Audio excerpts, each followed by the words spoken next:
If you've ever stayed up at night with too many thoughts in your head, wondering if you're doing enough, if you'll ever be enough, or if the dreams in your heart are just too far away, then tonight's story is for you. This is not just a story about Taylor Swift, the pop star you know today. It's a soft and honest story about where she really came from, something she couldn't name.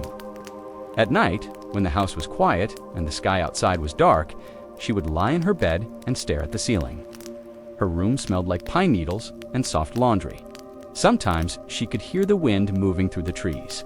Not the stage, not the red carpet, not the fame, but the quiet little room where it all began. During the day, Taylor helped out on the farm and did her schoolwork. She loved her mom, Andrea, who always believed in her, and her dad, Scott, who smiled when she asked big questions. A man came to their house to fix the computer. His name was Ronnie. In this story, you'll hear how a shy girl with a guitar learned to turn her feelings into songs. Suddenly, the guitar became her secret weapon. She would sit for hours writing, playing, rewriting. Her fingers hurt. Her voice cracked. With just 3 chords, she wrote her first song, Lucky You. It wasn't fancy, but it was real. While other kids were talking about parties or sports, Taylor was thinking about lyrics. While they were out playing, she was listening to music and wondering how feelings could live inside songs. You'll hear how rejection made her stronger, how she almost gave up, and how she kept going anyway. He believed in her. He offered her a spot on his brand new label, Big Machine Records.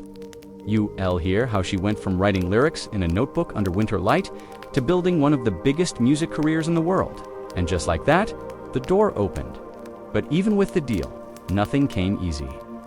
Taylor still worked harder than anyone. She mailed her own CDs to stations and shook every hand. She didn't know what would come next. She didn't know that her song Tim McGraw would break onto the country charts. Back then, all she knew was that she had something to say, and the only way she knew how to say it was in a song. So tonight, before we move forward, let's pause here. With the girl in her room, guitar by her side, notebook open, heart full of questions. Or that teardrops on my guitar would touch hearts around the world. And she turned that feeling into music that would change her life, and maybe yours too. We'll continue in the next part, when the winter light begins to drip through her window, and the songs inside her heart start to shape the world outside. So take a deep breath, get comfortable, and let's begin right where her journey started, in the silence. Taylor Swift was once a quiet little girl who lived on a Christmas tree farm in Pennsylvania. A local musician named Pat Garrett noticed her. He told her parents if she really wants this, take her to Nashville. So they did. Her mom packed up the car and drove her to Nashville many times. Not because someone told her to, but because she had to. If you're still listening, you might feel some of those same things. Maybe you've had dreams that felt too far away. Maybe you felt like the quiet one, the one who cares too much. She wasn't singing for them. The songs needed to come out. And in those songs, she found the version of herself that made sense. She introduced herself as a singer-songwriter. She was only 13. Most people said no. Let your shoulders relax. You don't have to do anything right now. Just be here. And as your eyes begin to close, let this be the part of the night where you remember every big story begins with a quiet first step. She started singing at small places karaoke contests, fairs, a little amphitheater near home. Inside, there were songs, feelings, daydreams, words that came together like puzzles, filling pages of her journals. The world didn't know her yet, and honestly, she didn't know herself yet either. But more than that, this is a story about being different, about feeling too much, about turning your deepest emotions into your greatest strength. And maybe you'll hear something that reminds you of yourself. But in her heart, something was already moving. But because she cared too much, she was scared of being laughed at, of being misunderstood. So she wrote everything down instead. Other times, it was just her breath and the gentle tick of the clock. But inside her mind, it wasn't quiet. She didn't tell many people about these things. Not because she didn't care. Notebooks became her best friends, and in those pages, she found her voice. Her little brother Austin was her buddy too. But even with all that love around her, Taylor often felt different, like a puzzle piece that didn't quite fit. She didn't want to be loud. She just wanted to be understood. When she was 11, something changed. Taylor saw that he played guitar, so she asked him to teach her a few chords. He did, and everything clicked. And it made her feel alive in a way nothing else ever had. But she didn't stop. She was nervous every time, but she showed up anyway. Sometimes people clapped. sometimes they didn't, but Taylor didn't mind. She was singing for that girl who used to lie awake at night, wondering if she'd ever be heard. Taylor knocked on the doors of record labels. She dropped off CDs. Some didn't even listen, but one day, someone did. After performing at a songwriter night at the Bluebird, Taylor met Scott Borchetta. Taylor was the first artist to sign. Her dad bought 3% of the label to support her. She wrote or co-wrote every song on her debut album. She went on radio tours. She sang at malls. She played for small crowds. She didn't wait for magic. She built it herself, one tired, hopeful step at a time. She didn't teen OCDB, performing on huge stages, or winning awards, or hearing her songs on the radio while sitting quietly in her car, because this is where it all began. Not in a studio, not in a spotlight, but in silence, in wondering, in trying, in not giving up. Taylor Swift didn't start with fame. She started with feelings. Feelings she wasn't sure anyone else had. Feelings that kept her up at night, but also pulled her forward. The one who doesn't quite fit. That's okay. Taylor felt that way too. So take a breath. Taylor's story is just beginning, and so is yours. There's a kind of light that only winter gives. It moves slowly through cold air, soft and blue at the edges. It touches the walls in silence, like it's listening before it lands. In Taylor's room, that winter light came in every morning. It made the whole world feel gentle, even when her heart was full. Her room became more than just a space to sleep. It was where her thoughts had room to stretch and grow. The guitar leaned in the corner, waiting for her hands. Her notebook was always nearby, pages ready to be filled. Every object in the room felt like it belonged in her story. She would sit by the window, knees tucked to her chest, watching the light move across the floor like slow music. Her cat sometimes curled beside her, warm and still. Outside, the trees stood quiet and bare in the frost. Inside, Taylor was building a world no one else could see. She didn't rush her songs. She waited for them to arrive like soft guests. Sometimes it was just one sentence or a single rhyme. Other times, full verses poured out of her like breath. She never forced it. She listened and let it come. Her parents saw how much she loved music, but they didn't pressure her to turn it into something big. They just supported what was already growing. Her mom, Andrea, gave her rides, hugs, and gentle advice. Her dad, Scott, encouraged her dreams without trying to shape them. When she was 9, Andrea drove her to New York City each week. Ours in the car for just a short voice lesson, Taylor didn't complain. She liked the ride. She would press her forehead to the window and imagine things, like singing on a stage or hearing her song on the radio. She was still a kid, but her dreams felt real. Not loud or showy, just steady and alive. She didn't talk much about them, but inside, she carried them like a secret light, something warm that stayed with her even on hard days. As she grew older, her love for music found direction. She discovered country songs and felt something click. Shania Twain. They told stories that made Taylor feel less alone. She started to wonder if she could do that too. Could she turn her feelings into songs people understood? Could she take all that quiet inside and give it shape? Her heart said yes. So she picked up the guitar and began to learn. A man named Ronnie Creamer came to fix their computer one day. He played guitar, and Taylor asked him to teach her. He showed her 3 simple chords. They hurt her fingers and made her hands ache, but she didn't stop. She played those chords again and again. Until they sounded like her, she wrote her first full song, Lucky You, and realized music wasn't just something she loved, it was something she was. From that moment, songwriting became her second language. Her notebook pages filled faster. She stayed up later. Her guitar became part of her body, like another arm. Every quiet hour became a time to write. She didn't always feel sure. Sometimes she doubted her voice or her ideas. But the songs kept showing up, like they trusted her to bring them into the world. So she kept going. Her parents noticed the shift. Taylor wasn't just playing music, she was building a life. They started driving her to Nashville for meetings. Music Row was busy and intimidating, but Taylor walked into every room like she belonged there. She brought her guitar, she sang her songs, she introduced herself even when her voice trembled. Most people said no. Some didn't even look up from their desks. But Taylor smiled, thanked them, and kept trying. Her mom would hand her water in the car and say, "That one just wasn't your door." And Taylor would nod, quietly hurt but not broken. She'd open her notebook again, write something new on the way home.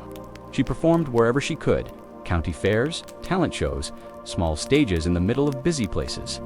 She wore cowboy boots and kept her guitar case close. Sometimes she played for 5 people. Sometimes no one clapped, but she kept showing up. She didn't sing to impress. She sang because she had to. It was how she made sense of things, how she found peace when the world felt too loud. At 13, the Swift family made a big decision. They moved to Hendersonville, Tennessee. Not just for opportunity, but for belief. They believed in her dream enough to change everything. And Taylor didn't take that lightly. She began homeschooling so she could focus on music. Her days were filled with writing, recording, performing. She missed her old house sometimes. She missed the snow and the Christmas trees. But she poured all that homesickness into her songs. Then came the Bluebird, a small venue, but important. It was the kind of place where stories were born.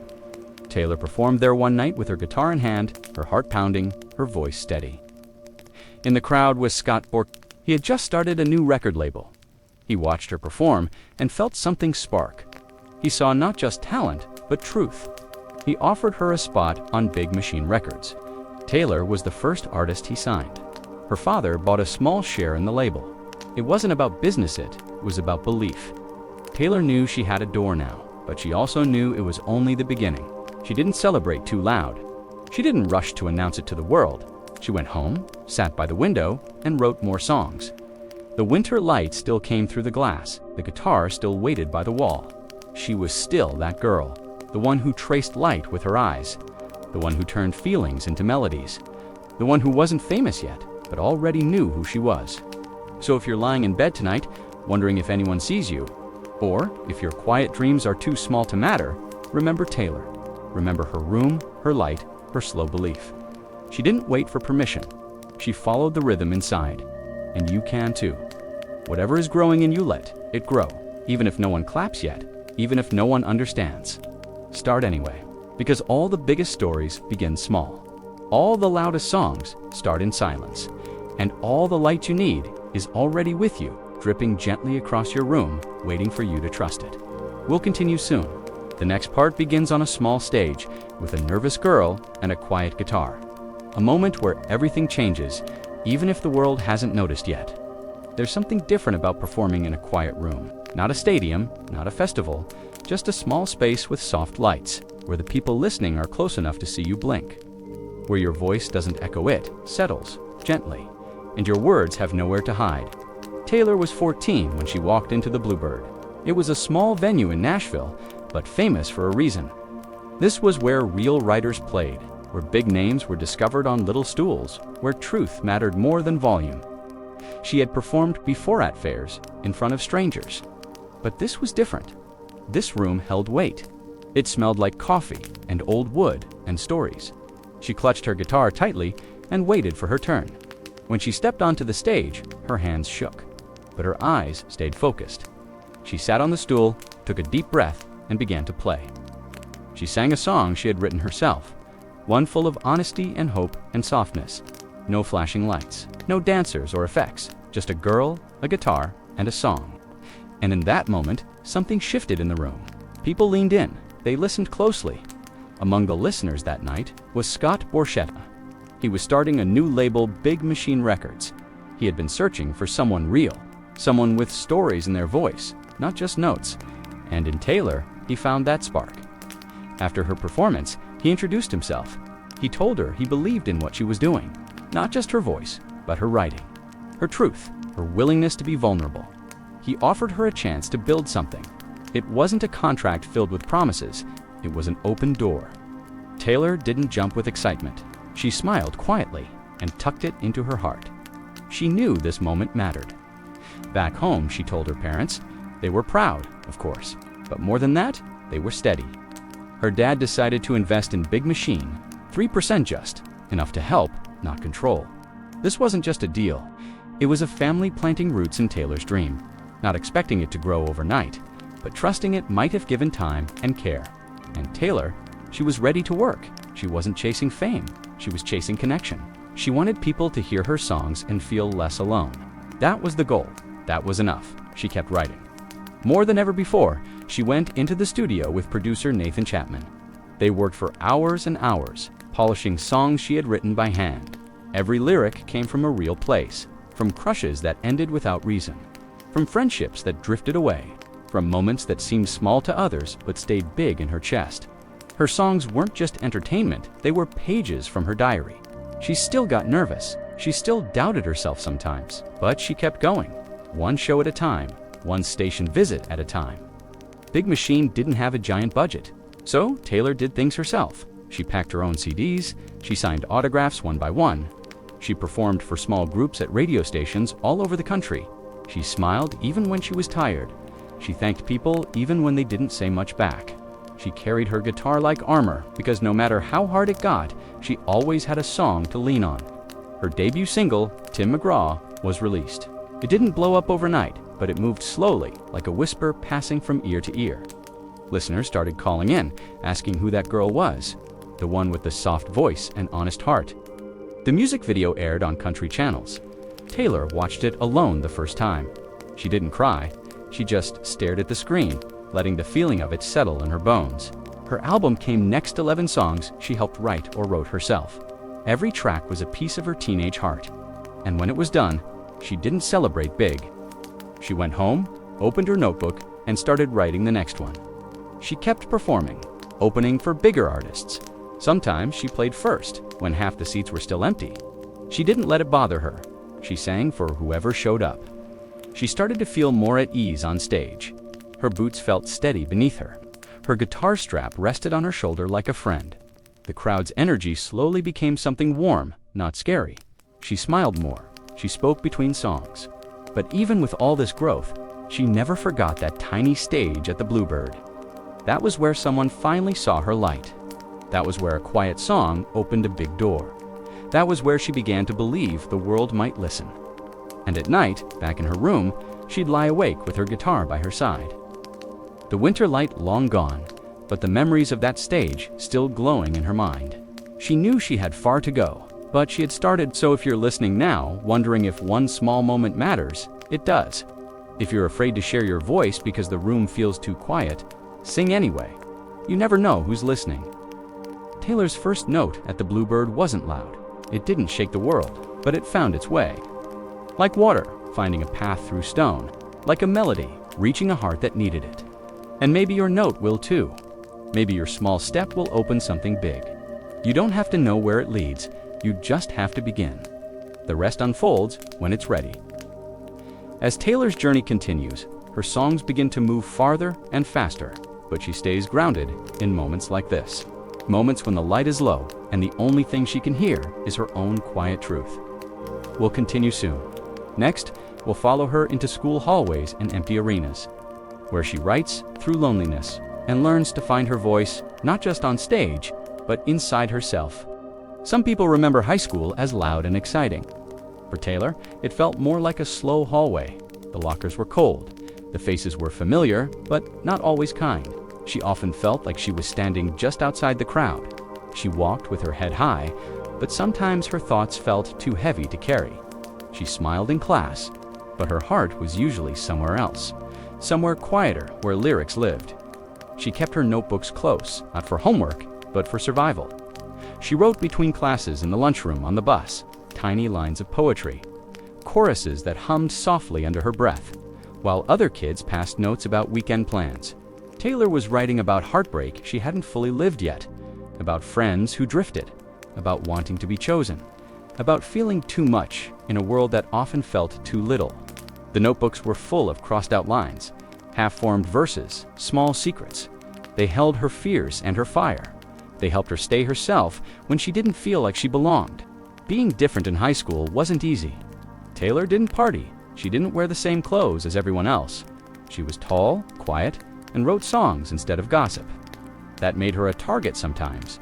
People whispered they made fun of her boots, her hair, her hopes. They didn't understand why she cared so deeply. And caring deeply in high school can feel like a flaw, but Taylor didn't let it harden her. She poured it into music. She let every moment sting just enough to become a lyric. Every glance, every silence, she saved them. turned them into stories others might someday need. She started writing songs like Teardrops on my guitar, inspired by a boy in class who didn't see her that way. He liked someone else. And Taylor smiled anyway, then wrote the truth when she got home. It wasn't about revenge. It wasn't about drama. It was about release, about saying the thing out loud in a way that didn't hurt anyone, only healed herself. She began to realize her voice had power, not the loud kind, the true kind, the kind that makes people stop and feel something real. And in her music, she didn't have to pretend. As her music career grew, school started to feel more distant. She switched to homeschooling, still studied hard, but now her classroom was a backstage room. Her classmates were sound techs and songwriters. She never stopped writing, even on tours, even when she was tired. Her notebooks traveled with her like a quiet reminder of where she came from. At meet and greets, fans would tell her, "This song helped me through something hard," and Taylor would nod because she knew how that felt. She had written those songs from the same place.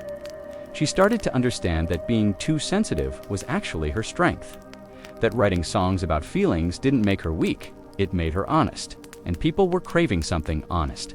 Her room back home still sat quietly, with her old journals stacked in a drawer. Sometimes she'd go back and read them. She would smile at how raw they were, how open, how brave, how unpolished. She didn't edit those thoughts. She let them be messy, because life is messy too, and songs like Feelings don't have to be perfect to be true. They just have to be real. She kept a pen in her bag, a notebook in her purse. Even a napkin could become a song if the feeling hit, because when your heart is tuned to emotion, you never know when a verse will arrive. Sometimes she missed being a regular teenager, going to football games, sitting in class, but she knew her path was different, and even when it was lonely, it still felt right. Her fans started growing in number, mostly young girls who also felt too much, who also wrote in notebooks and dreamed in quiet corners. They weren't just listening to Taylor's music, they were hearing themselves in it. And that connection mattered more than popularity, more than fitting in at school, because this was belonging of a deeper kind. Taylor kept writing love songs, but she also wrote about fear, jealousy, and doubt.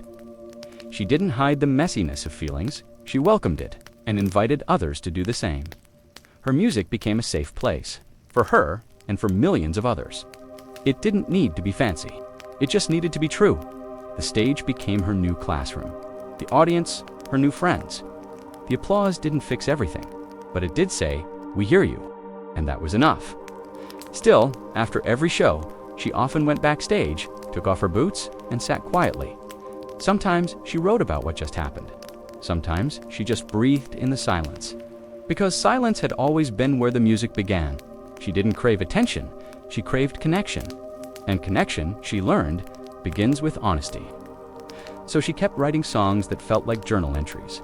She kept being the girl with a notebook, and you don't need a stage to do that. You just need a place to be real. Whether that's a journal, a song, a quiet walk, or a whispered prayer before bed. Truth finds its way when you make space for it. So if you've ever felt too much, too soft, too emotional, too alone, maybe you're not too much. Maybe you're just in the notebook years of your own story. And maybe, like Taylor, you're just getting started. Her career was beginning to rise, but the lessons she learned in those teenage years stayed with her. The feeling of not fitting in, the quiet strength of writing through pain, the beauty of putting your heart on the page. Will continue soon. In the next part, Taylor steps onto bigger stages, but not everything feels bright. Because even as her audience grows, there are still nights when the lights don't reach her heart. The stage wasn't big, it didn't sparkle. There were no bright lights or huge crowds, just a microphone, a stool, and a few rows of metal chairs.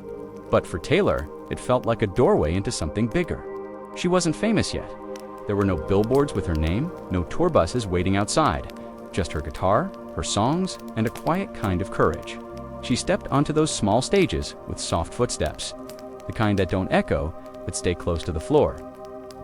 She adjusted the strap on her guitar and breathed in slowly. Even if only 10 people showed up, she gave them everything, because every crowd, no matter how small, deserved her heart. Sometimes she opened for bigger artists, country names that filled stadiums. She sang while people found their seats or ordered snacks. It didn't matter she played like every lyric was worth hearing. Her boots tapped the floor in rhythm. Her voice was steady, even when her hands trembled. She looked out at rows of strangers and imagined they were friends. She sang about heartbreak, about dreaming, about growing up. And somehow, even strangers felt like they understood. The venues weren't glamorous. High school gyms, county fairs, grocery store parking lots. Sometimes the microphone didn't work. Sometimes the wind blew her hair into her mouth mid-song. But she smiled through all of it, because the moment she started singing, the outside world faded. All that mattered was the story she was telling. Even if only one person was listening, that was enough. Her mom traveled with her, helping with the details. Packing bags, setting up merch tables, driving long hours, Andrea watched every show with quiet pride. Taylor could always find her in the crowd, her biggest supporter, cheering with her eyes. Backstage, things weren't fancy either. After her set, she'd meet fans. She'd sit on the edge of the stage, legs swinging, and talk to anyone who came up. She signed CD covers, napkins, even hands. She thanked every person like they were her first fan. Some nights the crowds were louder. They clapped before she even started. They sang along to the chorus, and Taylor felt her chest swell with something warm. Like maybe, just maybe, she was starting to be heard. But other nights, the room was quiet, a few polite nods, people checking their phones, and those nights hurt a little more, but she still gave her all. She believed in her songs, she believed in the stories inside them, and even when the crowd didn't cheer, she knew the music mattered. From dusty stages in small towns to slightly bigger stages in bigger cities. Every stop was another chance to grow. She learned how to tune her guitar without looking, how to speak into the mic without popping her P's, how to keep singing even when her voice cracked. Every mistake became a lesson. Every show made her stronger. She kept journals along the way. She wrote about the towns she visited, the little cafes that served hot cocoa after shows, the woman in Texas who cried during a song, the boy in Ohio who said her lyrics felt like his life. These memories became part of her. They grounded her when the road felt long. She didn't have a normal teenage life, just her and her guitar in a quiet corner. And the DJs started to take notice. She hand-delivered copies of her single, sometimes with little thank you notes attached. She remembered names. She followed up with kindness. She treated everyone like they mattered, because they did. Her guitar case got worn to the corners, scuffed from airport floors and venue steps. Stickers from different towns clung to the lid. It carried more than wood and strings. It carried her history. At night in hotels, she took off her boots, sat by the window, and stared out at unfamiliar city lights. But then she'd open her notebook, write down what she felt, and the page would remind her she wasn't lost. She was in the middle of becoming. She started to get fan mail, letters from girls who felt like outcasts, boys who never cried until they heard her lyrics, people who hadn't believed in dreams until her songs gave them one. Taylor read every letter. She saved them in boxes. Some were stained with tears, some were folded a dozen times. Your song helped me feel less alone, and that became her purpose. Not just to perform, but to connect, to make space for people to feel, to remind them that softness was strength. Even as her following grew, she stayed grounded in gratitude, the microphone that squeaked, the woman who clapped the loudest, though she'd never heard the song. These memories were her foundation, and she stood on them with care. When Tim McGraw began climbing the charts, it was surreal but slow. Taylor didn't take it for granted. She kept doing radio stops, kept thanking every person who helped it grow. Each fan still mattered. The work was sacred. She knew fame could come, but it wouldn't change her reason. Her reason had always been connection to help someone feel seen, to be the voice they hadn't found yet. And if that meant starting with 50 people in a dusty high school gymnasium, then that was the perfect place to begin. Because even a tiny stage can hold infinite dreams. So if you're listening now and your steps feel small, if your voice feels quiet, if your dream feels far, take heart in Taylor's early days, because showing up quietly is still showing up. You don't need a crowd to begin, you just need your truth. One song, one line, one step, that's all it takes to start. And sometimes, that's all it takes to move someone forever. We'll continue next time. In the next part, Taylor hears her first real no, the kind that shakes your confidence, the kind that teaches you what your voice is worth, the kind that asks, will you keep going anyway? Before her voice reached millions, before the awards and sold-out tours, Taylor first had to hear something much harder, something every dreamer eventually hears. She had to hear the word no. Not once, not twice, but over and over again. From people in suits behind desks. From people with checklists she didn't fit. She walked into record label meetings with her guitar in hand. She smiled politely, waited her turn. She strummed her chords and sang her songs, hoping they would hear what she felt so deeply, hoping they would see what she saw inside herself. But most of them didn't. They said she was too young, to country, to pop, to honest. They said she didn't fit the mold. That people didn't want teenage girls writing their own songs. That it was sweet, but not marketable. That she needed to wait to grow up, to try again later. Some said nothing at all, just a shake of the head, a glance at a clock, a kind thanks for coming. And then the door would close behind her. She would walk back to the car with her mom.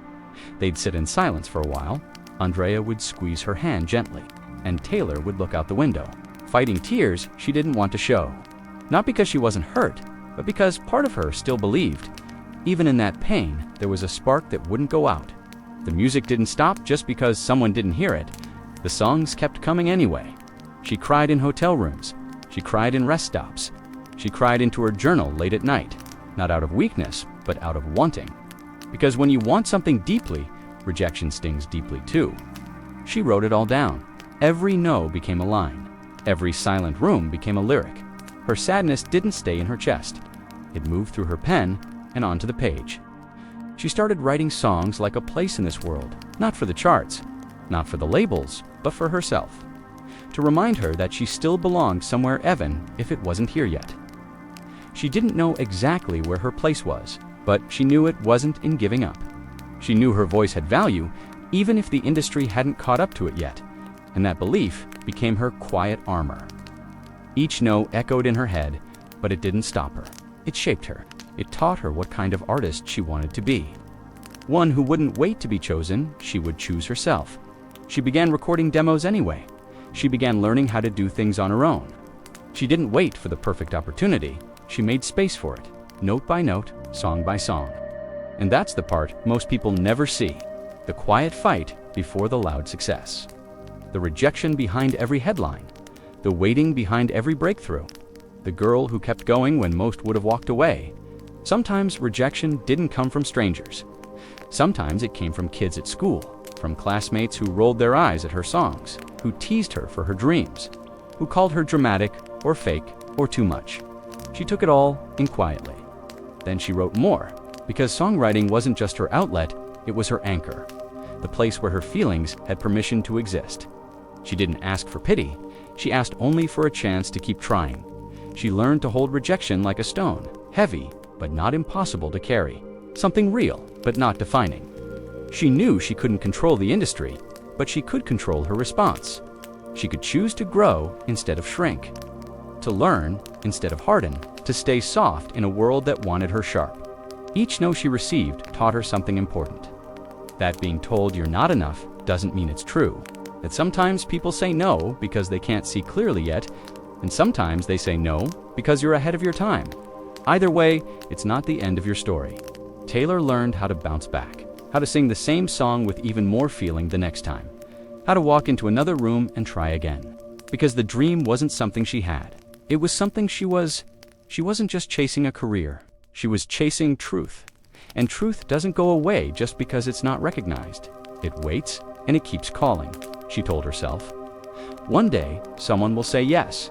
And even if they didn't, she would keep making music anyway, because music wasn't the reward, it was the reason. She kept a journal titled Someday. In it, she wrote about every rejection.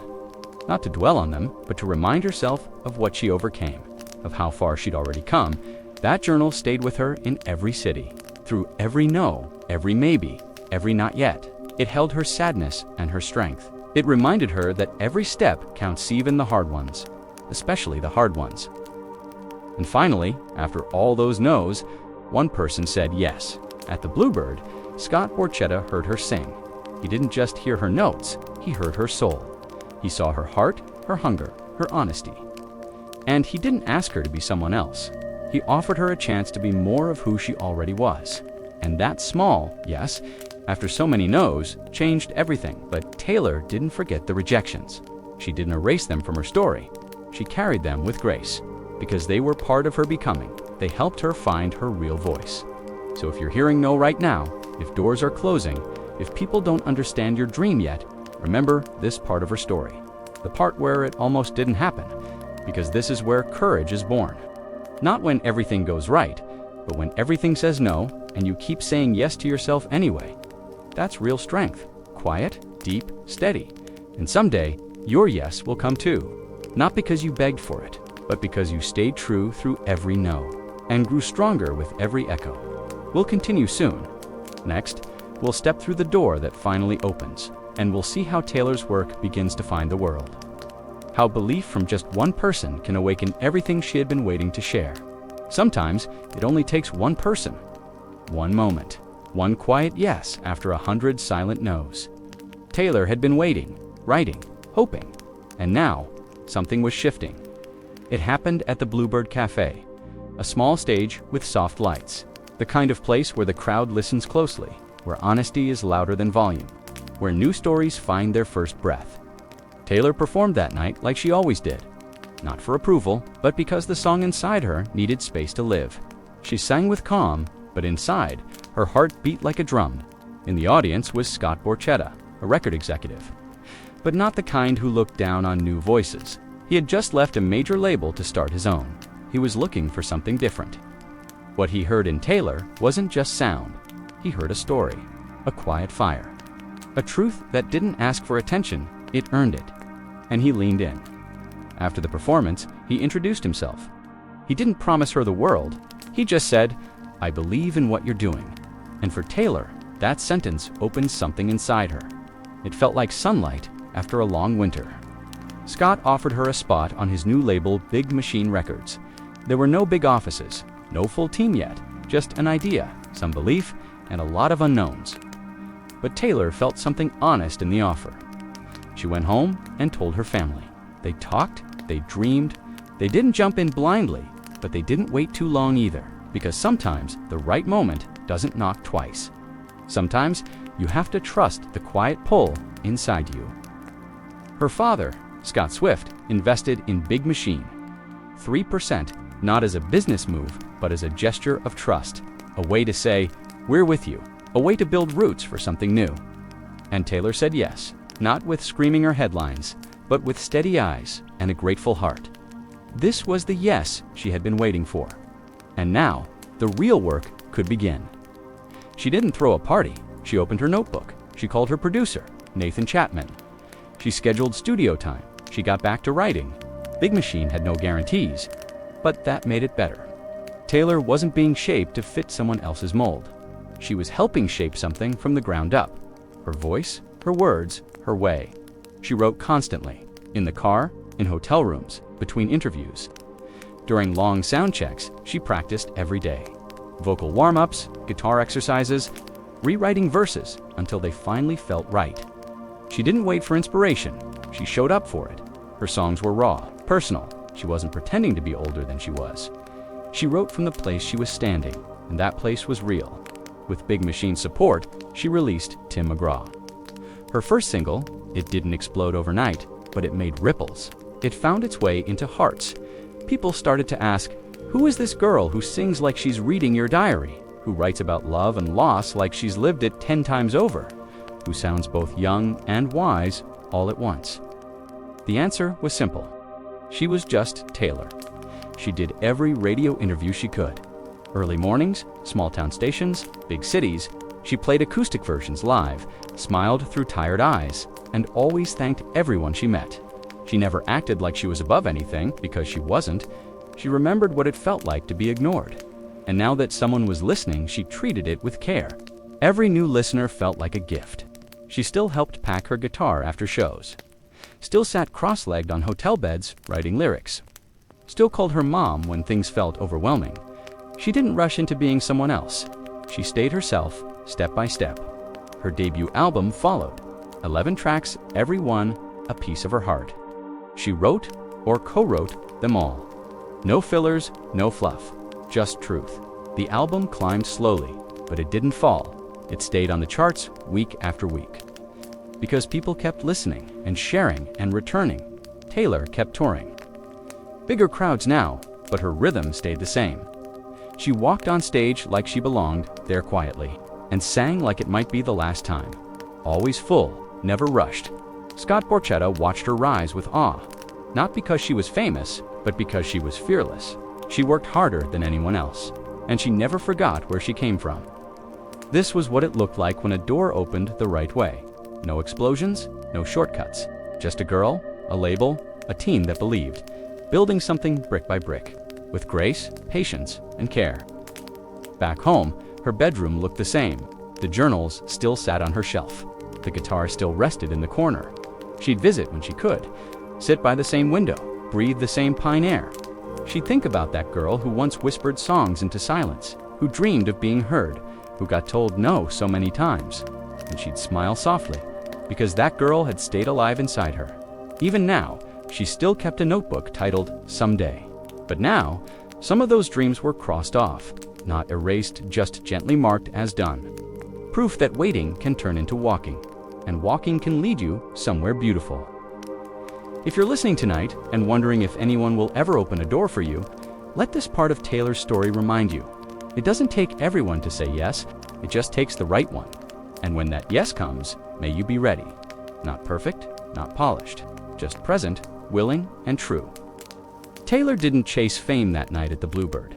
She chased connection, and someone saw it, saw her, and believed. That's all it takes sometimes. One yes, one listener, one open door, and the courage to walk through it. We'll continue soon. Next, we'll follow Taylor through the quiet, exhausting years behind the scenes. The unseen work, the pressure, the sleepless nights, the part of the journey no one claps for, but the part that makes everything else possible. Fame might look like flashing lights, big crowds, magazine covers, red carpets. But behind all that, behind every song, every stage, there's something quieter, something harder, and much less seen. It's the part of the story where no cameras follow, no crowds cheer. It's the late nights, the early mornings, the pressure that builds inside your own mind. This is the part Taylor lived through in silence. After her first album came out, everything began to move faster. Tour dates filled the calendar, interviews, photo shoots, music videos. Suddenly, she was everywhere. But inside, she still felt like the same girl, the one who wrote songs on her bedroom floor, the one who stayed up too late because a lyric wouldn't leave her alone. She didn't feel like a star. She felt like a writer, trying to keep up with her heart. Every day came with a new task. A radio stop in the morning, a magazine shoot in the afternoon, a live performance at night, and a new song due by the end of the week. It wasn't glamorous. It was beautiful and exhausting at the same time. She'd sit in hotel rooms with her guitar, eyes puffy from travel, fingers sore from playing. Still writing, still pushing, still trying to say something real. Sometimes she would practice until her voice cracked, until her hands ached. Not for perfection, but for peace. Because until the song felt right, she couldn't rest. The music didn't let her sleep until it found its shape. She wrote lyrics on napkins, on receipts, on airplane sick bags. Anytime inspiration struck, she followed it. She didn't trust it to come back later. She learned to move when it whispered, even if she was tired or sad or far from home. Speak Now, her next album came with even more pressure. She decided to write every single song herself, not because she had to, but because she wanted people to know. These stories were hers. She poured everything into that project. Nights alone in studios. Long drives between cities, moments when the crowd was roaring, and moments when all she heard was doubt. Behind the stage, Taylor felt it. The weight of expectations, the constant noise, the fear of being misunderstood, the fear of being too much or not enough. She was young, but the world expected her to be polished, perfect, professional, to answer every question kindly, to never complain, to smile always. But inside, she was carrying a storm, a quiet one, the kind that builds slowly over time. Not one big moment, but 1,000 small ones pressing on your chest. She cried on tour buses, cried in green rooms, sometimes without knowing exactly why. She missed home, missed routine, missed rest, but she didn't stop. She couldn't because music was still her anchor, still the one place where she felt whole. So she kept showing up. She'd write backstage between meet and greets, She'd record demos with a scratchy throat. She kept journals of every idea, every fear, every glimpse of clarity. She knew her songs were more than just words. They were lifelines. During this time, she faced criticism. People questioned her voice, her choices, her love life. Articles made jokes out of her pain. Strangers felt entitled to her privacy. It hurt more than she let on. But instead of fighting back with anger, she answered with art. She turned pain into lyrics, confusion into bridges, loneliness into melody. That's what made her different. She didn't run from emotion. She walked straight into it. She let it burn and then built something beautiful from the ashes, one line at a time. Some nights, after a show, she'd sit on the hotel floor, still in her stage clothes, makeup smudged, the roar of the crowd still ringing in her ears. She'd take off her boots, breathe deep, and pick up her guitar. Because there was always more to say, not for a chart position, not for a headline, but for herself, to understand what she was feeling.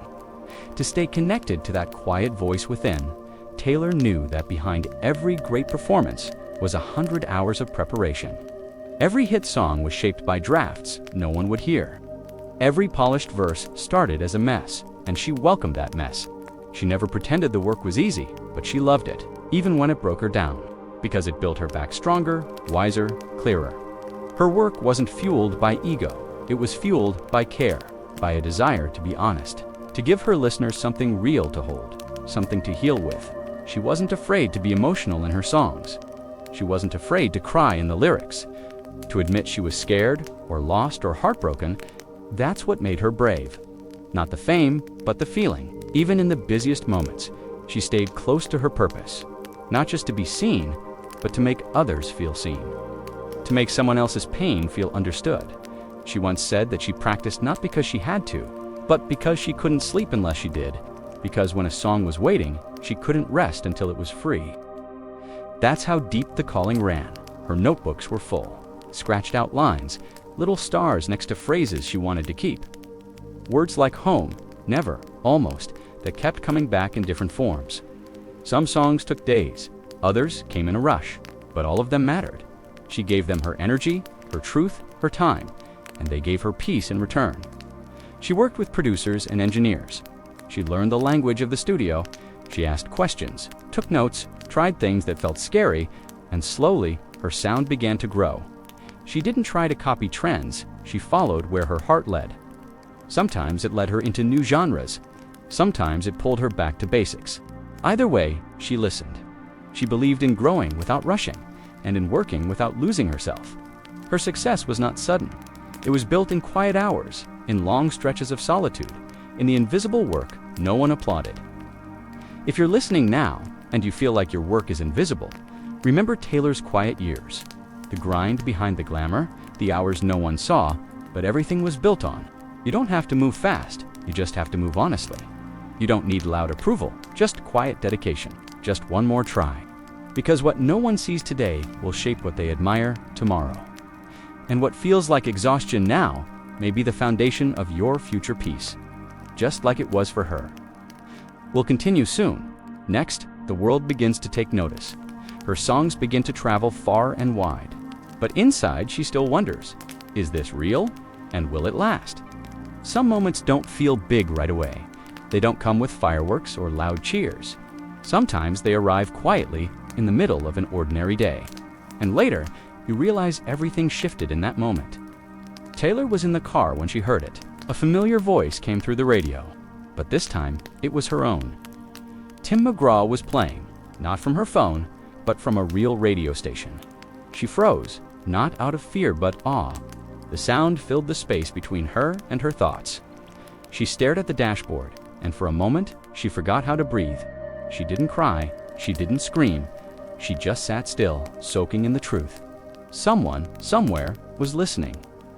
All the late nights, the rejection, the notebooks, the empty shows, they led to this too, a single song played in a quiet car that made the whole world feel different. When she got home, she wrote in her journal, "Is this real?" she asked the page. She wasn't sure. It still felt like a dream, like something that might be taken away. But it wasn't. The song started to spread. Fans called into radio stations asking for it again. New listeners searched for her name. Her story had begun to echo. Then came the award nominations, the TV appearances, the magazine articles. People were saying her name with admiration. People were finally paying attention. And still, she wasn't sure how to feel. She felt proud, but also cautious, because fame can be fast. It can lift you and lose you just as quickly. She wanted to stay grounded. Her next singles followed. Teardrops on My Guitar, our song. Tracks full of feeling young, raw, and true, and they hit home for so many. She was no longer just the opening act. She started headlining her own shows. The crowds grew, the cheers got louder. People were singing her lyrics back to her. That was the most surreal part.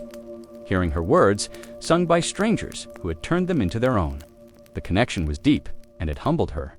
At award shows, she wore simple dresses. She smiled politely, still learning how to navigate red carpets and cameras. But inside, she was still that girl with a notebook, still the same heart, just a bigger room around it. She won her first awards, held the trophies with both hands. Not because they were heavy, but because they carried years of quiet hope. It didn't feel like a win, it felt like a thank you. She didn't take the stage with arrogance. She walked up slowly, spoke gently, thanked her team, her fans, her family, and promised to keep writing. She meant it, every word, because none of this felt normal yet. It all still felt temporary, like waking from a beautiful dream. At night, she would go home, take off the makeup, put on a hoodie, and sit with her guitar again. Fame didn't quiet the music hit, made it louder. She kept writing between shows, in green rooms, on airplanes. She wrote about the feeling of being seen and the fear of being misread, because fame brought new eyes and new opinions. Some kind, some harsh. People began forming stories about her, and not all of them were true. She felt the tension, wanting to be known, but also wanting to be safe. Wanting to share her heart without it being turned into a headline. She didn't want to change. She just wanted to create, to write the next album, to tell the next story, to stay close to herself. So she held on to what mattered: her music, her family, the quiet moments between the noise, the journal that always waited patiently. She once said, "Sometimes I feel like I'm watching my life happen from outside of it," and that made sense, because success doesn't always feel the way people imagine. Sometimes it feels like floating. She stayed grounded by remembering why she started, not for attention, but for connection.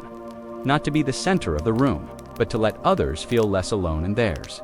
Her shows got bigger, the stages brighter, the pressure heavier, but her songs, they stayed soft, stayed true, stayed hers.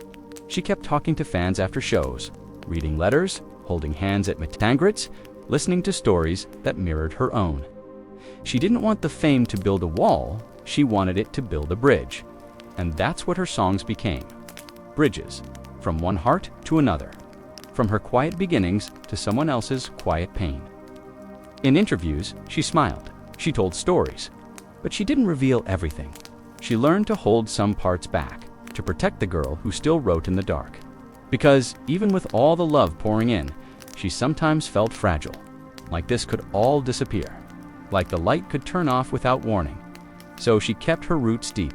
She leaned on her team, trusted her instincts, turned down things that didn't feel right, said yes only to what felt honest. And slowly, her confidence grew. Not loud confidence, but quiet assurance. The kind that comes from doing the work, from living your truth, from surviving the doubt and still choosing yourself. So if you're listening now and you're in that moment where something is starting to shift, maybe your first yes just arrived, or maybe someone finally saw your light. Take a breath and honor it. It's okay if it feels surreal. It's okay if you're afraid it won't last. Let the fear sit beside you, but don't let it stop you. You've earned this step. Taylor's moment didn't come with fireworks.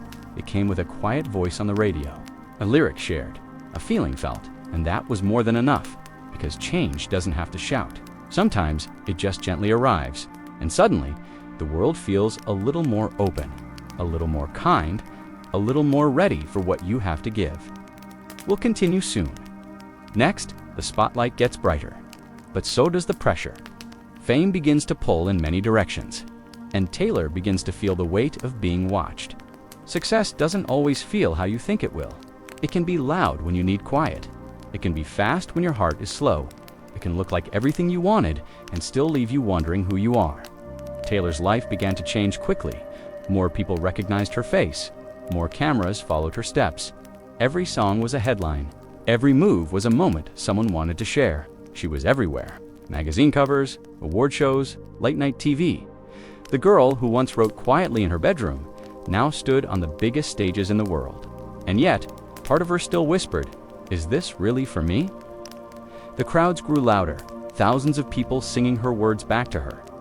It was beautiful, but also surreal, like stepping into a dream you had so often that it doesn't feel quite real when it finally comes true.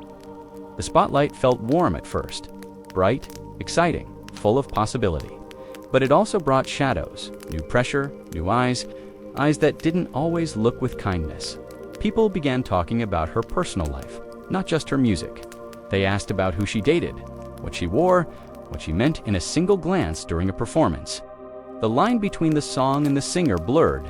They wanted access to all of her, not just the verses she offered, but the silence between them two. The privacy she tried to hold on to. She smiled through interviews, laughed at late-night jokes, answered the same questions again and again, but sometimes, when she got back to her hotel room, she sat in the quiet and let herself breathe. The pace never slowed. Tour rehearsals, photo shoots, travel across cities, countries, continents, early mornings and late nights. Always more to do, more to give. She didn't complain. She was grateful, but she was also human, and even dreams, when lived too quickly, can begin to weigh heavy. Even joy can become too loud. She started to feel pulled in different directions. People had ideas about who she should be, what she should sing, how she should act. And slowly it got harder to hear her own voice. She kept writing, because that was her anchor. But even that became more complicated. Now, everyone had opinions about her lyrics, about what they meant, who they were about, and why. She felt the need to protect her truth, to keep something for herself, to remember that she was more than a story for others to tell. She was still a storyteller, but now she needed to protect her pen. The fear of getting it wrong crept in. Would they twist her words? Would they laugh at her softness? Would they reduce her honesty to gossip?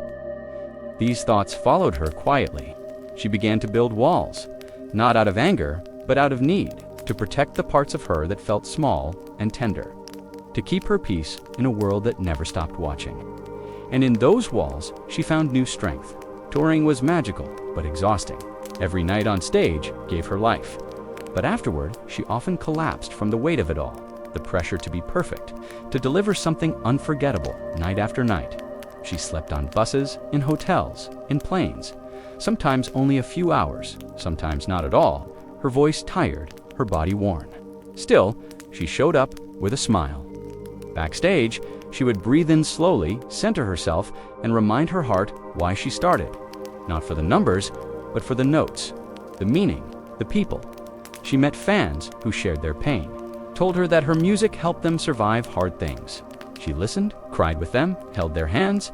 These moments grounded her, reminded her that her songs mattered far beyond fame. But even in that gratitude, she sometimes felt like she was losing herself.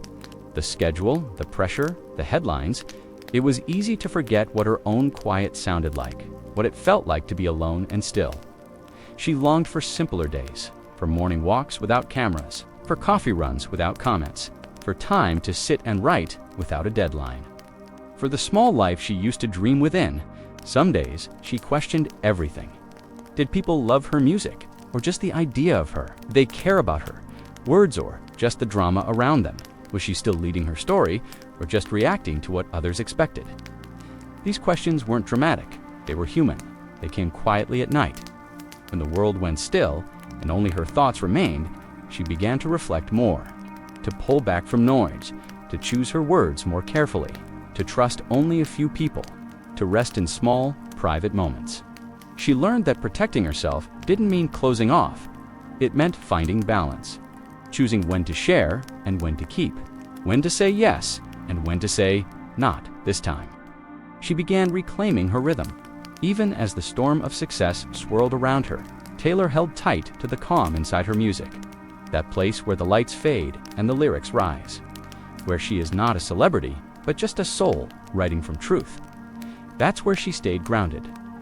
If you're listening tonight and you're chasing something big, remember that brightness can be beautiful, but you are allowed to step into the shade sometimes, to rest, to think, to breathe. The dream is still real, even if it asks more of you than you expected, even if it comes wrapped in noise, even if success feels like a storm. You can still stand in it softly, steadily, completely yourself. Taylor did. She didn't run from the storm. She learned how to dance in it while still keeping her feet on the ground. She found ways to rest within the rush, and that's what made her strong. Not her perfection, but her persistence. Not her image, but her inner compass. We'll continue soon. Next, we'll step into the part of her story where the storm takes a toll, where fame begins to crack the surface, where loss, pressure, and burnout show up, and where Taylor must learn how to begin again. Fame can feel like a light, warm, bright, full of promise, but even light, when too constant, begins to burn. When there's no pause, no shade, no shelter, even the sun feels too close. For Taylor, the glow of success kept growing. But behind the sparkle, cracks were forming. Not loud, not sudden, just small pressures building, day by day, hour by hour, until even her smile started to feel heavy. She was everywhere, and with each new album, the expectations grew louder. Not just about her music, but about her life. Strangers commented on her every step, every outfit, every friendship, every quiet moment she tried to keep for herself. They asked for more, without asking if she had more to give. She had become a symbol, a target, a headline. And some days it felt like they loved her less for her songs and more for the stories they created around her name. The media turned heartbreak into entertainment. They dissected her lyrics like clues, assumed her worth was tied to whoever she dated. They laughed at her for caring too much, called her dramatic for feeling deeply. She read the headlines, not all of them, but enough. Enough to wonder if the world still saw her as an artist or just a spectacle, a character in a story she wasn't writing. It hurt more than she let on, because she wasn't pretending in her songs. Those feelings were real, and watching them be mocked was like being laughed at for having a heart. The constant pressure began to wear her down. Touring took more out of her. Interviews felt less like connection and more like defending herself. Even happiness started to feel like a performance. Her body grew tired, her mind more anxious. There were mornings she didn't want to get up, nights she couldn't fall asleep, no matter how exhausted she was. She began pulling back. Not from her fans, but from the noise.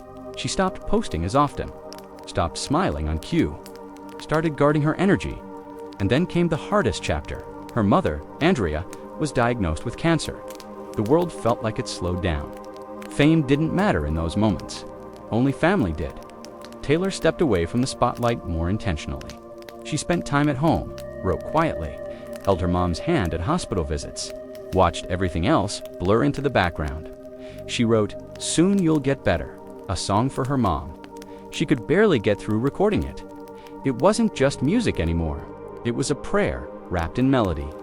Meanwhile, a bigger battle began unfolding, a business battle that felt deeply personal. The ownership of her master recordings had changed hands, without her knowledge or approval. Her life's work was now in someone else's control. She was devastated, not just for herself, but for every artist who didn't have a voice in decisions that shaped their legacy. Taylor spoke out, clearly, calmly, and with purpose. She didn't yell, she didn't attack, she simply told the truth. That her songs were pieces of her soul, and no one should own them without her consent. It took strength to say those words out loud, to risk backlash, to be called difficult, but she had learned. Silence doesn't protect what matters. So she began re-recording her old albums, not out of revenge, but out of reclamation. Each track became a quiet rebellion, a way to take back her story. She called them Taylor's version, and her fans understood. They listened, bought, streamed, and supported. Not just the songs, but what they stood for. A woman reclaiming what was always hers. Still, the emotional toll was real. The stress of business, the ache of watching her mom fight illness, the noise that never stopped, the pressure to keep creating even when her heart needed rest. She disappeared for a while, stepped back from cameras, went quiet on social media, not out of mystery but necessity. She needed space to heal. During this time, she reflected deeply, asked herself hard questions. What kind of life did she want? What kind of artist did she want to be next? What kind of peace was she willing to fight for? She stopped chasing everyone else's idea of success, stopped measuring herself by numbers, started asking, does this feel true? Does this feel kind to me? The answers didn't come all at once, but they came. In poems, in walks through the woods, in quiet talks with trusted friends. She wrote again, not for a label, not for a rollout, just for herself, the girl who had started this journey with a notebook in her lap. She reconnected with that version of herself, the one who wrote under dripping winter light, the one who wasn't trying to prove anything, just trying to make sense of her feelings. And from that stillness, something beautiful began to return. Her music changed, softened, opened. It wasn't about radio anymore. It was about resonance. She recorded Folklore and Evermore, albums built from stories some hers, some imagined. They were quieter, more poetic, and they felt like a deep breath after years of holding it in. Her fans welcomed them with open arms. She wasn't performing in stadiums. She was performing in your room, through headphones, late at night, with songs that felt like whispers from a friend. And yet even in this gentle season, she was rebuilding everything, reclaiming her work, redefining her boundaries, restoring her peace. The cost of success had been high, but she had paid it. And then, she chose to stop letting it cost her more. She chose healing. She chose control. She chose herself. So, if you're listening tonight and you feel like everything is too much, if your dreams are stretching you thin, if your heart is tired, let this part of her story remind you. It's okay to step back. It's okay to rest, to say no, to choose softness over noise, to protect your peace even when it disappoints others. Because success means nothing if it breaks the very soul it came from. And healing is not quitting. It's honoring the part of you that wants to stay whole. Taylor learned this the quiet way, through loss, through pressure, through growing pains that fame never shows. And she came out wiser. We'll continue soon. Next, we'll walk with her as she rediscovers joy in small places, in soft beginnings, in songs written not to impress but to simply feel free. There comes a time in every life when noise becomes too loud. For Taylor, the cheers, the cameras, the headlines all started to sound the same. It wasn't that she didn't feel grateful. She did, but something inside her was growing quiet. A small part of her was asking for peace, a softer rhythm than what fame offered. She found herself longing for something slower, something still. The girl who once sang about fairy tales and white horses was now quietly craving silence. Not the kind you fear, but the kind that heals. She needed space to breathe, space to think, space to just be. Taylor not the headline, not the pop star, not the brand. So she stepped back. Not with a big announcement, not with a public goodbye. She just stopped showing up. No interviews, no award shows, no constant updates, just stillness. Her world, once so wide and loud, became small. She returned home, not just to a place, but to a feeling. At home, her days felt different. The mornings came without alarms. She could hear birds again. The sun through the window felt warm, not rushed. She'd make tea, read old books. Sometimes she'd write not for anyone else, but for herself. Just quiet words on paper, no pressure, no deadlines. There were moments when it felt strange, to go from everywhere to nowhere. But she welcomed that discomfort, because in that quiet, she started to listen again, not to the world, but to herself, the version of Taylor that had always been there, patiently waiting. She took long walks in nature. Let the wind remind her that she was still part of something bigger. She visited family more, played with her cats, cooked simple meals. It sounds small, but for someone who had lived in hotel rooms and green rooms for years, it felt like coming alive again. There were still shadows, the memories of the pressure, the moments that had chipped away at her joy. But instead of hiding from them, she faced them, slowly, gently. Some days she journaled. Others, she simply stared at the ceiling, letting her thoughts unfold like a song with no chorus. She began therapy, not because she was broken, but because she was ready to heal, to understand herself more deeply, to unravel the knots fame had tied around her. And through those sessions, she discovered something important. That strength wasn't always about pushing through. Sometimes it was about pausing. She reflected on everything: her songs, her choices, her past. She thought about the little girl who had once stood in her bedroom, pretending a hairbrush was a microphone. What would that girl say now? Would she be proud? Would she recognize the woman she had become? The answer came not in a rush, but like a whisper, Yes, she would. Not just because of the music, but because Taylor had survived. She had endured. And now, she was choosing to return to herself, not for applause, but for peace. During this time, she began writing again. But it felt different now. The songs weren't built for stadiums. They were built for truth, for healing. For the girl who had needed to feel understood. She poured her heart into lyrics with no plan, no release date, just expression. The first of these quiet creations was Lover. A song that didn't shout. It swayed. It wasn't about fame. It was about being human, about love in all its vulnerability. She followed that with others. The Archer, Soon You'll Get Better, Daylight. Each one a window into her soul. Listeners noticed something, not just in the music, but in the feeling. Taylor wasn't trying to be perfect anymore. She was trying to be whole. And in doing that, she gave others permission to do the same. Her music became less about performance and more about presence. She also began to reclaim her voice in a new way, not just as a singer, but as a woman, as someone who had been silenced, criticized, and misunderstood. She spoke more openly about ownership, about injustice in the industry, about what it meant to be an artist and a human being. There was grace in how she did it. Not loud, not bitter, but clear, confident, kind. She had found her footing not by fighting, but by standing still. And when she stood still, she realized she wasn't alone. Her fans had been there all along, waiting, listening, healing, too. She re-recorded her old albums. A bold choice, yes, but also a gentle one. A way of honoring who she was while protecting who she had become. Each song, though familiar, felt like a new letter to her younger self, like a hand reaching back in time, saying, "You did it, we made it." In interviews, she smiled more softly. Her laugh had a different rhythm. She seemed less guarded.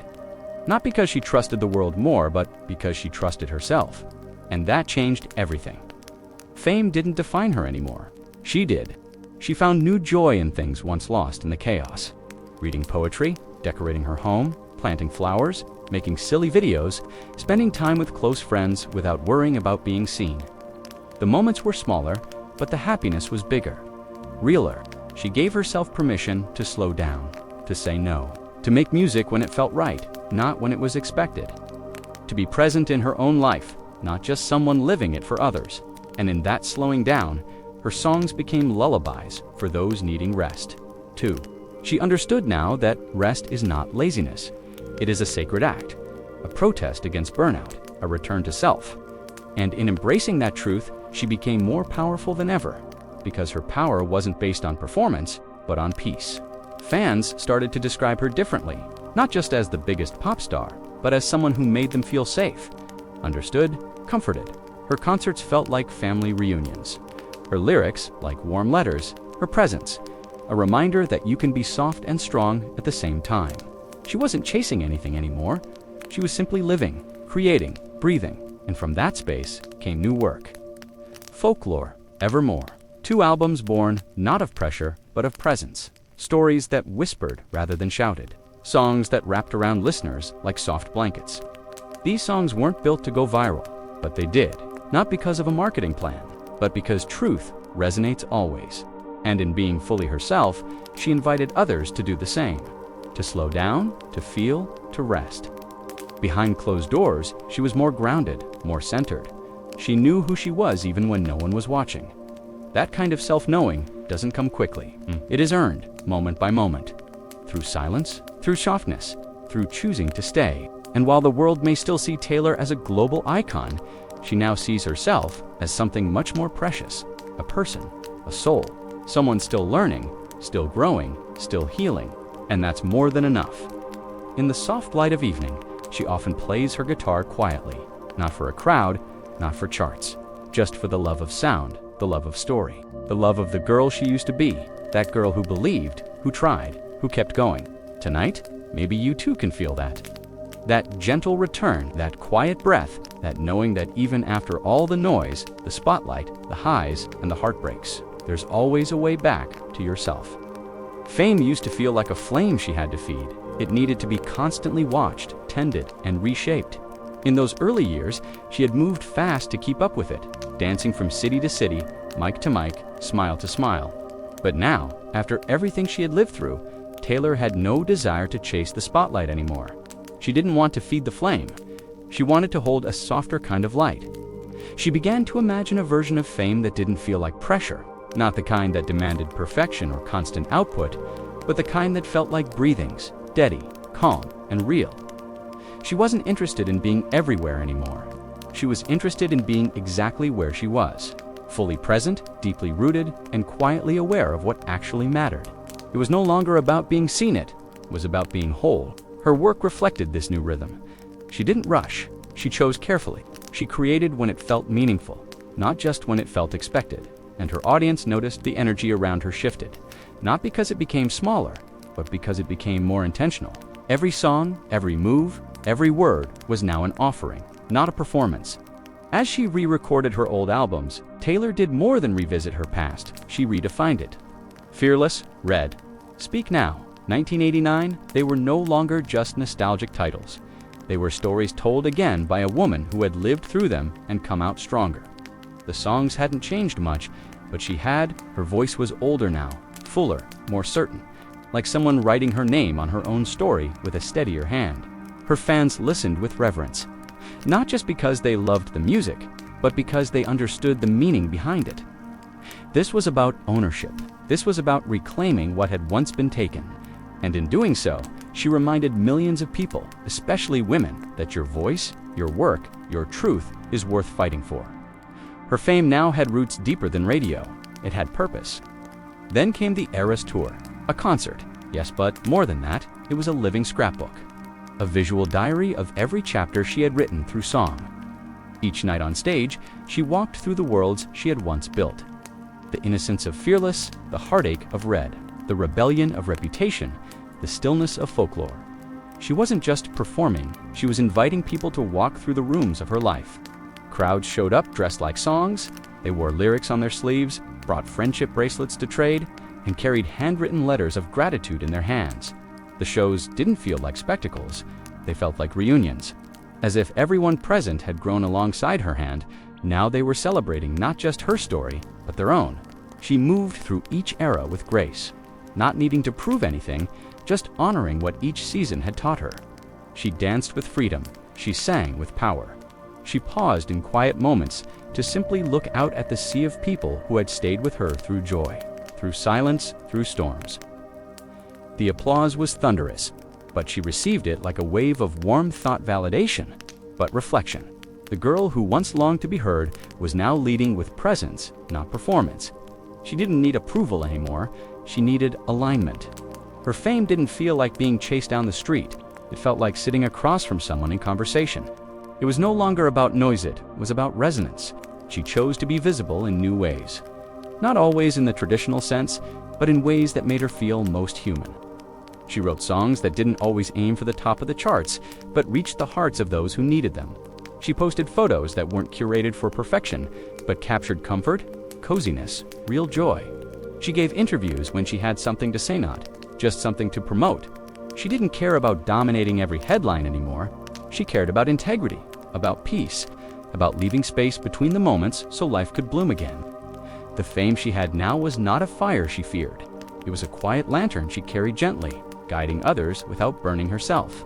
Her team respected this rhythm. She worked with people who saw her not as a product but as a person. Every decision was grounded in trust. Every creative choice was built on values, not vanity. She had built something rare, a boundary around her creativity that let it breathe instead of breaking it under pressure. She spent time with people who made her laugh, who made her feel safe, who didn't care about sales or statistics, just about softness and honesty. The world outside might still be watching, but the world inside her felt calm. She had finally stopped performing her life and started living it. That new life included rest. It included books on rainy days, Sunday dinners, deep talks, spontaneous songwriting sessions that didn't need a deadline. It included holding her cats like they were family, watching her favorite movies again, listening to other artists' stories without always thinking about her own. Her world had expanded by becoming more grounded. She worked on new music with deeper trust in her instincts. The Midnight album, built from quiet thoughts and private truths, became one of her most personal releases yet. It wasn't written to be a statement, It was written to feel like a light left on for anyone struggling to sleep through their own thoughts. And that's how people received it, with quiet thanks and tearful nods. She showed that you could grow and still stay soft, that you could evolve without becoming hardened, that fame didn't have to make you disappear into an image. It could become a mirror that reflects you more clearly if you're brave enough to keep looking. Taylor had learned how to be brave without being loud. She wasn't interested in shouting anymore. She wanted to be clear, steady, and full of intention. She didn't argue with every rumor. She didn't chase every lie. She focused on truth and let the rest fade into background noise. This was her new kind of fame. It moved with her, not against her. It didn't demand everything. It respected her no. It allowed her to say, "Not this year," or "I need a break," or "This is what matters to me now." And the more she honored her boundaries, the more her fans admired her strength. She became a symbol of balance, of choosing self-preservation without shame, of working hard but not working to prove, of being incredibly successful without being constantly available. She showed that quiet confidence is not only possible, but powerful. Behind the scenes, she supported younger artists, shared her journey with kindness, encouraged them to protect their art, their hearts, their stories. She didn't position herself as an expert, she simply led by example. And in doing so, she made the path wider for others. Her presence became more meaningful, not less. Her absences were respected, not questioned, because people could feel the difference. When she showed up, she was present, fully there, not because she had to be, but because she wanted to be. That intention was everything. She laughed more, posted playful pictures, shared handwritten letters, released thoughtful documentaries. Her creative energy flowed freely without fear. She wasn't trying to go viral. She was trying to go deeper, and that shift touched millions. She no longer felt the need to be perfect. She didn't want to be a brand. She wanted to be a person, someone who makes mistakes, who grows slowly, who sings from somewhere real, someone who tells the truth with melody and memory. This was the fame she had built with time, a kind that didn't crumble when the spotlight moved, because it wasn't built on attention. It was built on connection, on storytelling, on showing up honestly, if that meant showing up less often. So if you're listening now, wondering if it's possible to rise without rushing, to be seen without losing your soul, to lead without constantly being available, know that it is. Taylor's story is proof, not because she figured it all out perfectly, but because she allowed herself to change. She didn't stay stuck in the version of herself that once earned applause. She grew into a woman who could smile at the applause, bow gracefully, and then go home to the people and places that made her feel safe. That is a different kind of success, a quieter kind, but it lasts. We'll continue soon. Next, we step behind the curtain. We'll take a closer look at the woman beyond the lyrics, beyond the stage, the private heart behind the public name, the person who stayed grounded, even as the world tried to shape her. Behind every album, every award, every stage light, there is still a person, someone who has ordinary mornings, private thoughts, and quiet fears. For Taylor, fame became so woven into her identity that it was easy for the world to forget there was more to her than her lyrics and performances. But if you looked closely, between the lines of her songs and the pauses in her interviews, you could sense her trying to remind people I'm more than what you see. She has always been introspective, even as a teenager. Writing songs that sounded like diary entries, she was trying to process the world. Her heart, wide open, learned early on how to capture emotions that felt too big to carry alone. That's what music was for her, a way to understand what she was feeling, a way to stay connected to the small, sincere parts of herself that the cameras couldn't catch. But being known by millions can feel like being misunderstood by just as many. People drew conclusions from soundbites. They made assumptions from outfits. They decided who she was based on one photo or one lyric. And over time, that weight began to blur the lines between the performer and the person. So she created space, a space where she could return to herself without explanation. A space where the lights dimmed and the noise softened. In those quiet spaces, she rediscovered joy in small things. Watching movies she'd already seen a dozen times. Baking cookies from scratch, the kind her mother used to make, curling up with her cats, letting them rest on her chest, while a book lay open beside her. These were the details the headlines didn't show, but they were the moments that kept her grounded. She didn't need to be in the middle of a photo shoot to feel beautiful. She didn't need to be trending to feel seen. Her real life became sweeter when it was slower. when it wasn't measured in numbers, but in feelings calm, safe, warm, loved. That's the side of Taylor most people don't get to see. Not because she's hiding, but because some things are sacred when they're quiet. She started writing letters again, handwritten ones, to friends, to family, sometimes to fans. There's something about pen and paper that feels more personal than pixels. It helped her slow down her thoughts, focus her energy, and remind herself that connection doesn't always require a stage. Sometimes it just needs a quiet moment and a sincere word. Even in friendship, she grew more intentional. She let go of performative groups and leaned into bonds that felt steady, forgiving, and fun. People who didn't need her to perform, who weren't around because of her career. People who could sit in silence with her, share inside jokes, or walk through a grocery store without turning it into an event. She found comfort in romantic simplicity too. After years of public relationships, scrutinized dates, and speculative headlines, she learned to keep her heart closer to home. Not because she was hiding it, but because love, when protected, can grow stronger. It became less about proving it to the world and more about protecting its peace.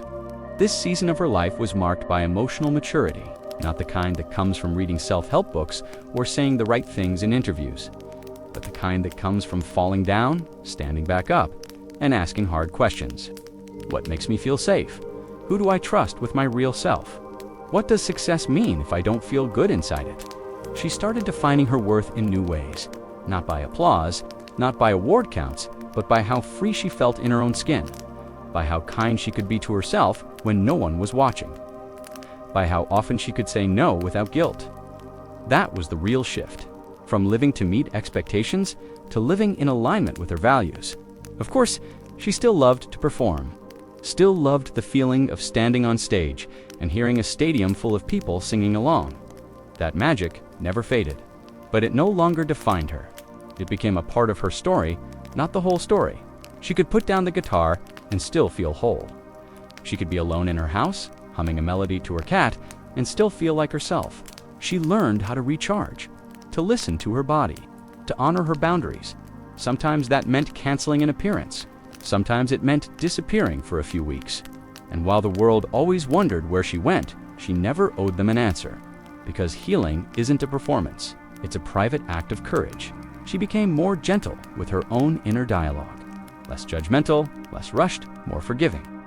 She accepted the parts of herself that used to make her anxious, the overthinking, the deep sensitivity, the longing to be understood.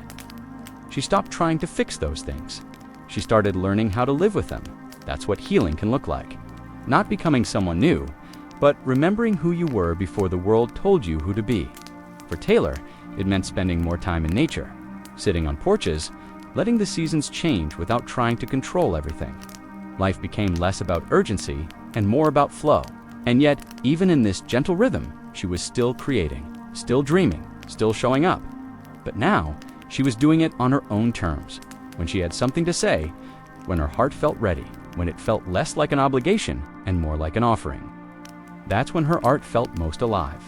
Fans began to see her differently, not as a distant icon, but as a woman growing in real time. Someone who had been misunderstood, misquoted, underestimated, and still chose to move through the world with honesty. Someone who didn't let bitterness take root, even when it would have been easy to. She embraced contradictions. She could be playful and poetic, thoughtful and lighthearted, structured and spontaneous. She didn't fit one mold, and she stopped trying to. Her music reflected that complexity. It didn't all have to make sense. It just had to feel honest. She laughed more in interviews, made space for awkward silences, said things like, "I'm still figuring it out." And instead of sounding unsure, she sounded free. She didn't need to arrive fully formed anymore. She was okay being in the middle of her becoming. And that gave her fans permission to be in process, to make mistakes, to outgrow versions of themselves they once clung to take time, to rest, to reflect. Taylor's transparency made room for others to be soft, that's a different kind of influence, the kind that changes how people treat themselves. She showed that you don't have to be loud to be powerful, that softness doesn't mean weakness, that boundaries can be loving, that healing can be slow, that you can be wildly successful and still cry over old memories, that you can be public and still keep a piece of yourself untouched. This was the real her, not the exaggerated version the world painted. Not the headlines, not the viral clips, just a person showing up with heart, with questions, with calm. Her persona may have sold records, but her humanity is what made people stay. So if you're listening to this, curled up in bed, feeling like the world only wants a polished version of you, let this be a gentle reminder that you don't have to perform to be loved. You don't have to be perfect to be enough. You are allowed to be in progress. You are allowed to protect your peace. Fame may have shaped some of Taylor's story, but it never swallowed her soul, because she never stopped making space for the quiet parts. The catnaps, the tea breaks, the unfinished journal pages, the vulnerable thoughts not ready to be songs, the parts only she will ever know. And in the end, maybe that's what makes her story so powerful. Not the glitter, not the Grammys, but the choice to return to herself again and again. To stay kind in a world that tried to harden her, to choose presence over performance. That's the Taylor the world is finally beginning to see. We'll end gently next time. Let's return to where we began, to the quiet girl with a journal by the window and the woman who never stopped writing. Some stories don't need a dramatic ending. They close with the same kind of softness they began with. Taylor's story doesn't end in fireworks or final applause. It settles gently like the last note of a lullaby, like the sound of leaves in a summer breeze, like a woman looking out the window of a quiet tour bus, watching the road blur into memory. She often thinks of Pennsylvania, not just the place, but the feeling. The little bedroom where winter lights spilled onto her walls. The farmhouse where she first hummed songs no one else could hear. She remembers lying in bed as a child, tracing invisible stars on the ceiling, imagining a future that felt like a dream with no map. That girl is still with her, not as a memory, but as a compass. In many ways, Taylor has returned to where she started, not in geography, but in spirit. She no longer needs the whole world to validate her voice. She no longer asks permission to speak or create or rest. She moves through her life now with an inner rhythm, a gentle confidence, a knowing that she doesn't have to prove her worth to anyone. Not anymore. She is still writing, still creating, still dreaming. But there is no longer a finish line she's racing toward. Instead, there are open fields, new melodies, quiet mornings, and deep breaths. Her success, though historic, isn't what defines her. What matters more now are the parts that no one sees. The handwritten notes, the unposted photos, the nights when she writes just for herself. Even as she continues breaking records, Taylor knows that the real win was never the trophies. It was staying true to herself when it would have been easier to become someone else. It was saying no when the world wanted a yes. It was choosing solitude over spectacle, softness over strategy, grace over anger. These are the quiet victories that shaped her most. She doesn't live for the camera anymore. But when it finds her, she smiles. Not because she has to, but because she wants to. She has found a new relationship with being seen. One that isn't performative or perfect, but rooted in truth. She no longer fears being misunderstood. She understands herself, and that is enough. Her songs continue to reach people around the world. But the way she holds her art has changed. It is no longer about chasing the next hit. It's about honoring the story, trusting the timing, letting each project unfold like a garden rather than a race. And in that slower rhythm, something beautiful keeps blooming. She spends more time with her family now. She treasures quiet dinners, long walks, and phone calls that don't make headlines. She knows that real life isn't measured in likes or streams. It's measured in laughter shared around a kitchen table, in holding someone's hand when they're tired, in being fully present when the world isn't looking. Taylor has learned how to be both an icon and a human, a public figure and a private soul. She doesn't try to balance them perfectly. She lets them ebb and flow. Some days she wears glitter on stage. Other days she wears pajamas all afternoon and reads poetry. She honors both without apology. The lessons she carries now are simple. Be kind, even when it's hard. Let your boundaries protect your peace. Choose rest when your body asks for it. Stay curious. Trust your intuition. Say what you need to say, even if your voice shakes. And above all, ever forget who you were before the world tried to shape you. She still visits her journals. The pages hold years of thoughts, worries, dreams, and lyrics. She reads old entries, sometimes not to relive them, but to thank the girl who kept writing. The girl who never gave up, even when she was scared. The girl who believed there was something worth saying, even when no one was listening yet. Looking back, Taylor knows the journey wasn't linear. It twisted, it rose and fell. It stretched her in ways she never expected. There were seasons of doubt, of silence, of heartbreak. But there were also seasons of joy, discovery, and deep love. And each one brought her closer to herself. She holds gratitude like a gentle thread through all of it. Gratitude for the music, for the people who stayed, for the challenges that shaped her, for the quiet that brought clarity, for the moments when everything felt lost, then the surprising ways it returned. Her life hasn't been easy, but it has been hers. That's the beauty of her story. It doesn't preach. It doesn't demand admiration. It simply invites you to feel, to listen, to see your own reflection in the melodies and metaphors. Taylor's songs are less about her and more about you. They open a door to your own heart. She will likely keep creating for years to come. But whether or not she ever releases another album, her legacy is already full. Not because of the records she sold, but because of the hearts she's held, the people she's comforted, the stories she's told with tenderness and courage. And perhaps what makes her most special isn't the fame or fortune, but the way she reminds people they're not alone. That it's okay to feel deeply, to start over, to grow slowly, to be messy, poetic, uncertain, and brave all at once. That's the story she's been telling all along. And that's what makes it timeless. So tonight, as you lie in bed and let your breath slow, know that this story isn't about reaching the top. It's about remembering your center, about finding the stillness beneath all the noise, about knowing that your softness is not a flaw, it's a strength, and your story, like hers, matters. Taylor's story reminds us that even when the world feels loud and demanding, we can still choose quiet. We can still choose calm. We can still choose who we want to be, and maybe that's the most powerful thing of all. As the road outside fades into shadow, she looks out the window and remembers that first quiet dream. A girl with a notebook, a world in her chest, a heart full of words she hadn't sung yet. And now, all these years later, she knows. She kept her promise to write, to feel, to be real, and maybe, just maybe, that's the secret to peace. Tonight, may you feel safe in your own story. May you rest knowing you don't have to be perfect to be loved. And may you, like Taylor, carry the quiet parts of yourself with pride. You are always enough. You always will be. Good night.